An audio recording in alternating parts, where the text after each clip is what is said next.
మిత్రులందరికీ స్వాగతం అండి. Welcome to my channel. Varalakshmi వ్రతం మీరందరూ ఎలా చేసుకున్నారండి? నేనైతే ఇలా చేసుకున్నానండి. ముందు రోజు నుంచే అన్నీ తయారు చేసి పెట్టుకొని అమ్మవారికి చీర కట్టడం, సొమ్ములు వేయడం చాలా అందంగా తయారు చేసాము. బాగుందా అండి? మీకు ఎలా అనిపించింది? ఉదయాన్నే బ్రహ్మముహూర్తంలో చేసుకుంటే మంచిదని 6:30కే స్టార్ట్ చేశానండి. 8:30, 9 కల్లా అయిపోయింది. అమ్మవారికి నైవేద్యంగా పూర్ణాలు, ఉండ్రాళ్ళు, పులిహోర, పరమాన్నం చేశానండి. ఎలా ఉందండి? ఆ అమ్మవారి ఆశీస్సులు ఎల్లవేళలా అందరి మీద ఉండాలని కోరుకుంటూ మీకు వరలక్ష్మి శుభాకాంక్షలండి. మళ్ళీ ఈ సందర్భంగా నేను ఒక విషయం, మా ఇంట్లో జరిగిన ఒక మంచి విషయం మీతో షేర్ చేసుకోవాలనిపించిందండి.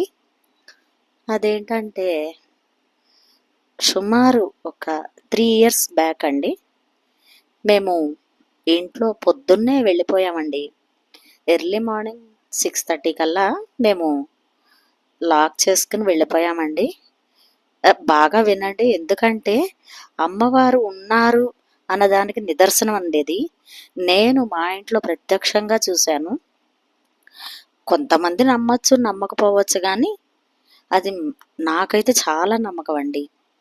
ఎందుకంటే అలా ఎర్లీ మార్నింగ్ వెళ్ళగానే మళ్ళీ మేము ఎప్పుడు వచ్చామంటే సాయంత్రం 7 కల్లా వచ్చామండి.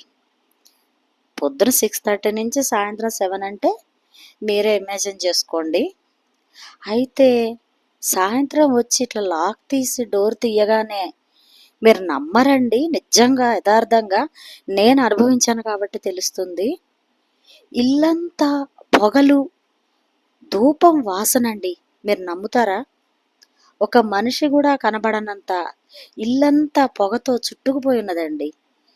నేనే ఆశ్చర్యపోయాను. పొద్దున్న దీపం పెట్టి వెళ్ళినా ఎంతసేపు ఉంటుందండి కదా. కానీ సాయంత్రం 7 గంటలకి తాళం తీస్తే ఇల్లంతా ధూపం, అగరబత్తి వాసనండి. ప్రత్యక్షంగా నేను అనుభవించాను. అప్పుడు తెలిసింది, పిలిస్తే పలుకుతా అన్నట్టు అమ్మవారు మన వెంట ఉంటుందండి. నిజంగా అమ్మవారిని నమ్మితే గనక నిజంగా చేతనైందే ఏవో మంత్రాలు అవి వచ్చి గంటలు గంటలు మడిగట్టుకొని కూర్చోవాలి, చెయ్యాలి, ఇవన్నీ కాదండి.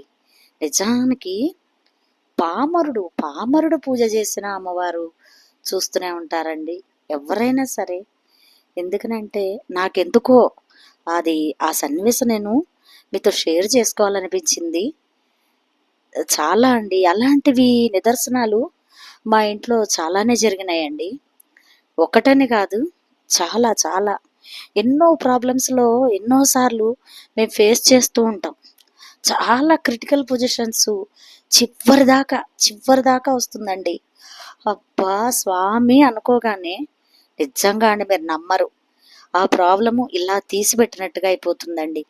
అలా ఎన్నోసార్లు చూశానండి నేను.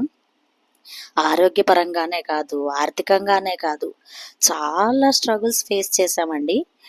అది ఎందుకు చెప్పొస్తున్నా అంటే దైవం మీద నమ్మకం ఎప్పుడూ ఉంచాలండి. ఒక్కొక్కసారి మనిషన్నా పలకటం లేట్ అవుతుందేమో కానీ దేవుడు మాత్రం కరుణామయుడండి. అమ్మవారు ఎంతో అమృత హస్తాలతోటి చక్కగా చూస్తూ ఉంటారండి. ఎలా అనిపించిందండి నేను చేసుకున్న పూజ? మీరు కూడా ఎలా చేసుకున్నారో నాకు కామెంట్స్ రూపంలో తెలపండి. మీ అనుభవాలు కూడా నాతో పంచుకోండి. థ్యాంక్ యూ అండి. నమస్తే.